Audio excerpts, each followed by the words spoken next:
school that could say they play their brother in the NHL, so. It's pretty special to be able to witness your brother's first game and play against him at the same time. Nick went to go hit me in the corner and I stood him up. It's not fair, he grew way taller than me. Even if we had a good game, my dad would just totally, pick on us. Mike Foligno!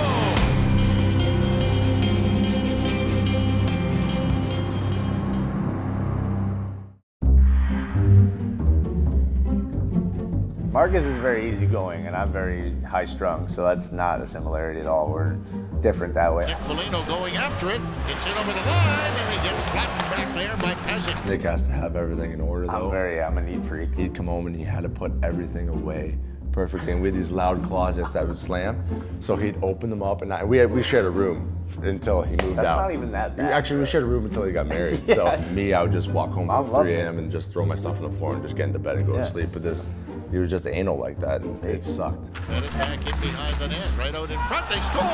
But you're a younger brother, so you're not going to do anything about it. Exactly. So you're welcome. If our trainer tells us that we're going to be running, Nick will lose it, and Nick has to plan out how long it's going to take him to do a lap. Well, I'm just like, yeah, let's run a mile. But Nick's got to make sure. You're just like, let's run a mile? Well, Nick's got to make sure exactly. his breathing's on, target. Hey, I just want to do really well on it, that's all. Driving it over Larson. Here comes Lou to make Foligno breaking towards it at the pass. They shoot, he scores! Mike Foligno! Known for his leap after scoring a goal, Mike Foligno played parts of 10 of his 15 NHL seasons in Buffalo before moving on to coaching. I think the biggest thing was coaching in Colorado. I remember a lot of Colorado games. Being in that environment when you're going to the rink and, on a Sunday where they have a optional practice, you get to go out there with your skates on and shoot on Patrick Wall for a couple minutes. Those are the things I think at a young age you don't realize until you get older and realize how fortunate you were.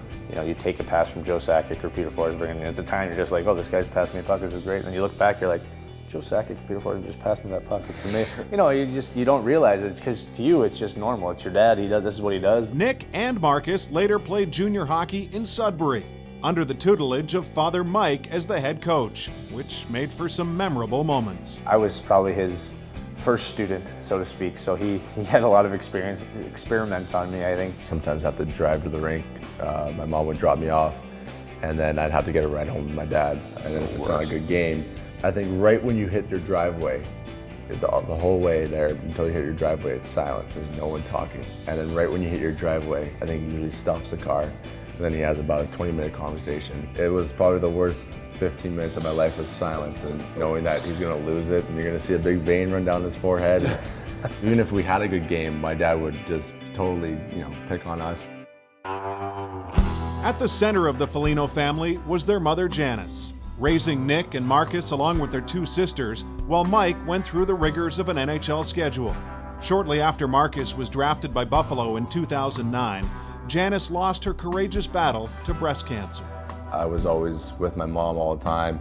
We'd go to see my dad's games. It was always been my mom, and she was the constant in our lives for so many years because he was always on the road or coaching and providing for our family that way. And the time we had with her was incredible woman. I think she's given me a lot of the values I'm really proud of that I have today. And she was just a fun, loving person. And and cancer is never going to take those things away. And she was a warrior. She battled right to the end, didn't want that to become her legacy, so to speak. We wanted to start a foundation in her name, and we're really proud of that. It's called the Janice Foligno Foundation, and we have a website now, and we bought a breast coil machine in Sudbury for the hospital because they didn't have one, and it's just for early detection. I was thinking about it even with Marcus's draft. I remember she didn't want cancer to be the reason that we'd miss out or he would miss out on having his family close by to experience such a great day for him. Go ahead, Buffalo.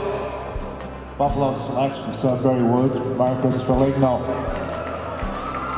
I thought that the timing of it all too, it's like she held on for that much longer just to see where you would end up, and knowing that you're going to be all right. And here I am still 3 years later still in Buffalo. And when I got called to Buffalo in the 4th round, it was just I first of all I didn't really know what was going on. I just kind of walked down the stairs, high-fived my own family and walked down. But after it kicked in, it was you then realize that this is where your dad played, this is where we live, this is where we have family ties. Now I gotta give him my helmet. On December 20th, 2011, Marcus made his NHL debut. The opponent, Ottawa, and his brother Nick. I remember I think we had 30 people come from Sudbury, drop of a hat, just to come and watch us play each other. Whenever you get to play your brother, it's pretty cool, and to be in the the best league in the world too, and playing your brother. There's not too many people that can say they play their brother in the NHL. So Nick went to go hit me in the corner, and I stood him up. Charging after it, Kachin cleared it in front. Oh, and Foligno knocked it just wide of the net.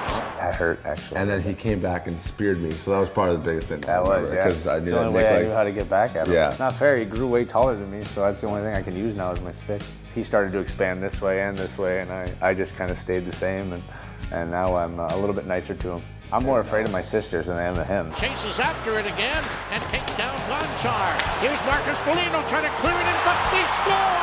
And then your phone will blow up after the game if you hit your brother or you scored against him. So while Nick played in the U.S. national team development program as a teenager, Marcus had his biggest international moment playing for Canada at the World Juniors in Buffalo in 2011. It's funny because that's why everyone always asks, like, your brother's Canadian or plays for Team Canada and you play for the USA, and I said, well, I spent majority of my life in the States. Everyone asked me, why didn't you play for Team USA? But they never asked me to try out. So I think you got to be asked in order to play for a team. So that's where it all started. So it's amazing what a game of hockey can do. But it's created a life for us. It's created a home for us, and we have nothing but great memories and great things to say about Buffalo, and always will.